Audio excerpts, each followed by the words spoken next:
This is a wireless inflatable pump. I do believe the word they were looking for was cordless.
I got this because I needed a smaller air pump that I could take with me on the bike, and this seemed to fit the bill. I'll cover the buttons here, which are kind of hard to see, but here you have 5 buttons. Here in the center is your power button.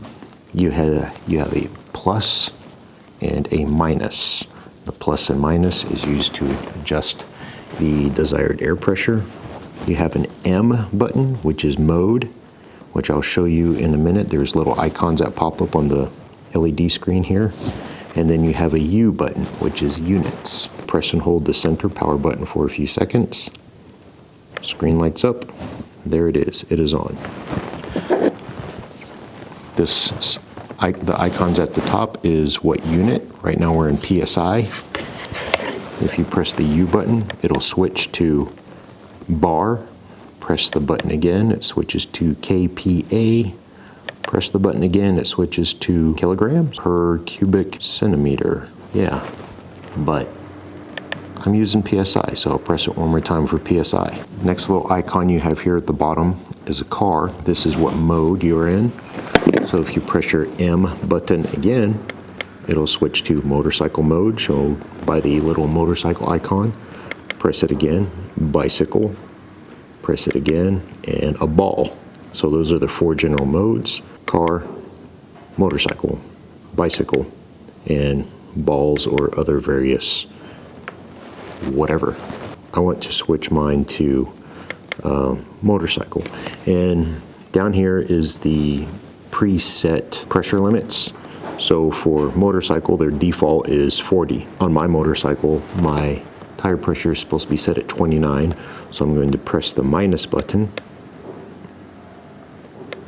It'll start to flash, and then I can keep pressing until I get down to 29. 29 PSI, it'll flash again, and there it is. So then I'm going to take the hose, screw it into the top of the bank.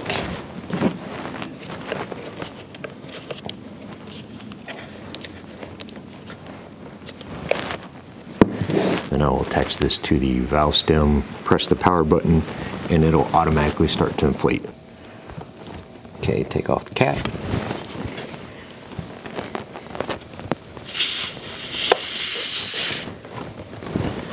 Attach it, turn it on. Right now it's showing that I have 21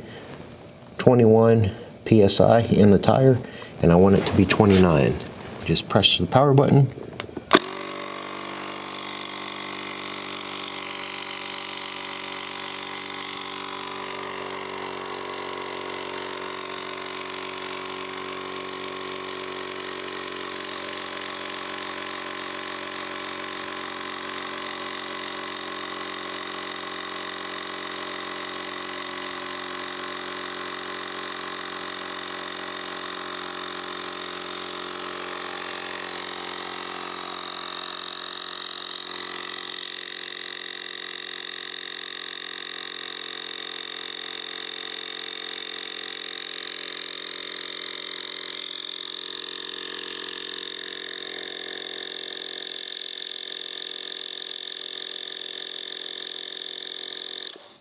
There it is, stops automatically at 29.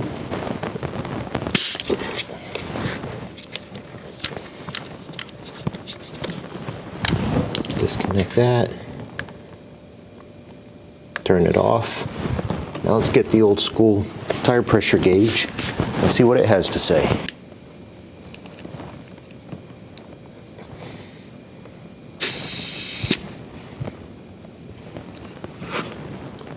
Looks good to me. There's 10, 15, 20, 25, 26, 27, 28, right at 29. So that works pretty good.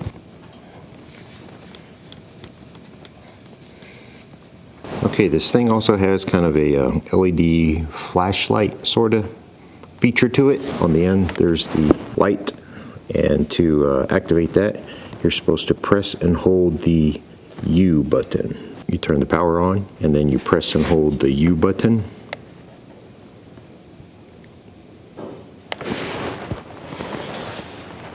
And that turns on the LED.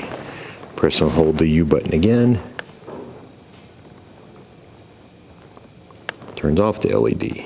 So to use the LED, you do need to power on the unit first, and then you can turn the LED light on. Now the instructions say that this can also be used as a portable battery bank. It comes with this little short USB-C cable. Turn the unit on first. The three bars here in the center, boop, boop, boop, right above that 9, is the battery power that's available. That's your level indicator. I'm going to connect the USB-C to my phone, and then go ahead and just plug the phone into the USB on the top of the unit. You heard that buzz. You can see my phone is 100% charged already, but it's showing the little lightning bolt, so that's indicating that it is charging. And then also this flashing indicates that it is sending a charge. So that's cool. Let's see, what else could I charge with this thing? How about my other Rode wireless go-to microphone?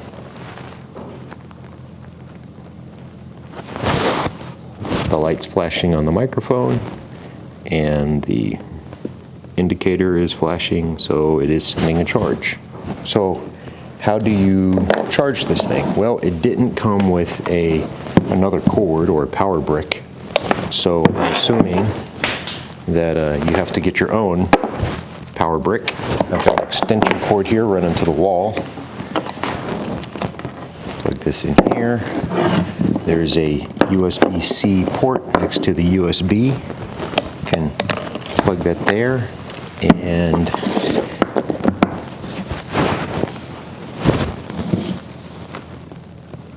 nice. You can see the little power bar light up there, and it is charging. So now this is taking charge. By the way, all that stuff that I did, airing up the tire and all this was fresh out of the box without charging it. So it does come pre-charged, which is nice. And this is a 12 volt DC interface. So if you have a 12 volt power cord, you can plug it into there to recharge the device instead of using your USB-C. So that's that reason I got this particular unit. I'll show you here in just a second. I'll get it all put back into this little handy dandy carry case.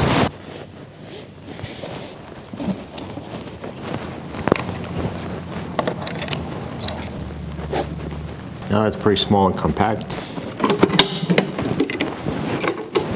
but I got this because it's nice and compact and will fit right inside here.